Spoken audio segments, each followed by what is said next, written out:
తమిళనాడులో నూతనంగా కొలువు తీరిన విజయ్ నేతృత్వంలోని టీవీకే ప్రభుత్వం బల పరీక్షలో నెగ్గింది. విజయ్కు అనుకూలంగా 144 ఓట్లు పడగా వ్యతిరేకంగా 22 ఓట్లు వచ్చాయి. 5 తటస్థంగా ఉన్నారు.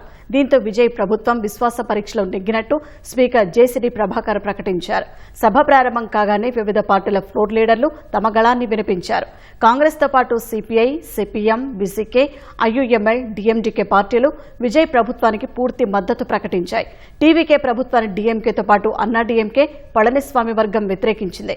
బల పరీక్షకు ముందుగానే విజయ్ తమిళనాడు ప్రజల విశ్వాసాన్ని కోల్పోయారని డీఎంకే నేత ఉదయనిధి స్టాలిన్ ఆరోపించారు. 65% తమిళనాడు ఓటర్లు విజయ్కి వ్యతిరేకంగా ఓటు వేశారని పేర్కొన్నారు. ఈ క్రమంలోనే ఓటింగుకు దూరంగా ఉంటామని చెబుతూ 59 మంది ఎమ్మెల్యేలు ఉన్న డీఎంకే వాకౌట్ చేసింది. అయితే బీజేపీ మాత్రం ఈ ఓటింగ్లో తటస్థంగా ఉండాలని నిర్ణయించింది. అన్బుమణి రామదాస్ నేతృత్వంలోని పీఎంకే ఓటింగుకు దూరంగా ఉంటున్నట్లు వెల్లడించింది. మరోవైపు అన్నాడీఎంకే షణ్ముగం వర్గానికి చెందిన 25 మంది ఎమ్మెల్యేలు ప్రభుత్వానికి మద్దతుగా నిలిచారు.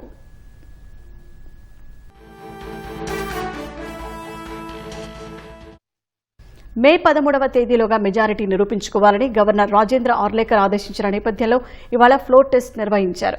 బల పరీక్షపై తీర్మానాన్ని సీఎం విజయ్ ప్రవేశపెట్టారు. ముందుగా మాట్లాడిన కాంగ్రెస్ సభ్యులు తాము విజయ్కు మద్దతు ఇస్తున్నట్టు ప్రకటించారు. బాధ్యతలు చేపట్టిన తర్వాత విజయ్ తీసుకున్న తొలి 3 నిర్ణయాలపై హర్షం వ్యక్తం చేశారు. ఆ తర్వాత వామపక్షాలు మద్దతు ప్రకటించాయి. సీఎం విజయ్ ప్రమాణ స్వీకారానికి ముందు గవర్నర్ ఆర్లేకర్ పలుమార్లు తిరస్కరించిన తీరుపై సిపిఎం అభ్యంతరం వ్యక్తం చేసింది. తమిళనాడులో గవర్నర్ రూల్ను అడ్డుకోవాలనే అభిప్రాయాన్ని వ్యక్తం చేసింది. కేంద్ర ప్రభుత్వం తమిళనాడు హక్కులను కాలరాస్తోందని సిపిఐ ఆరోపించింది. విజయ్ 5 ఏళ్ల పాటు కొనసాగాలని బీసీకే ఆశాభావం వ్యక్తం చేసింది. అయితే ఓఎస్డీగా జ్యోతిషుడిని విజయ్ నియమించడంపై అభ్యంతరం వ్యక్తం చేసింది. విజ్ఞాన శాస్త్రానికి సీఎం అధిక ప్రాధాన్యమివ్వాలని సూచించింది. ఐయుఎంఎల్ విజయ్కు మద్దతు ప్రకటించింది.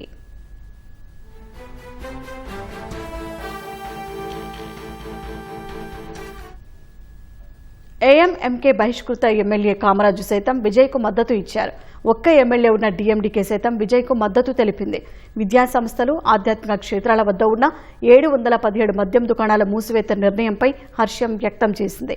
అయితే ఓఎస్డీ అంశంలో అభ్యంతరం వ్యక్తం చేసింది. జ్యోతిష్యుడిని ఓఎస్డీగా నియమించడం అనేది యువతకు తప్పుడు సంకేతం పంపుతుందని పేర్కొంది.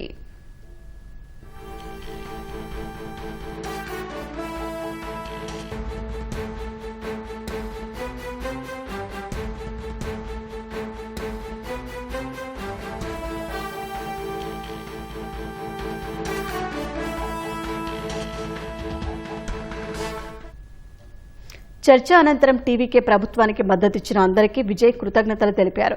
తమ ప్రభుత్వం పూర్తి 5 ఏళ్ల కాలం పాలిస్తుందని విజయ్ ధీమా వ్యక్తం చేశారు. టీవీకే ప్రభుత్వం సంపూర్ణ లౌకిక విధానాన్ని అవలంబిస్తుందని విజయ్ స్పష్టం చేశారు. గత ప్రభుత్వ హామీలను కూడా కొనసాగిస్తామని చెప్పారు. టీవీకే ప్రభుత్వం ఓటు వేయని వారిది కూడా అని విజయ్ పేర్కొన్నారు.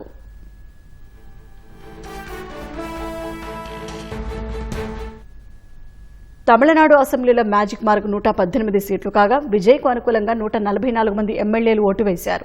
దీంతో బల పరీక్షలో విజయ్ ప్రభుత్వం నెగ్గినట్టు స్పీకర్ ప్రకటించారు.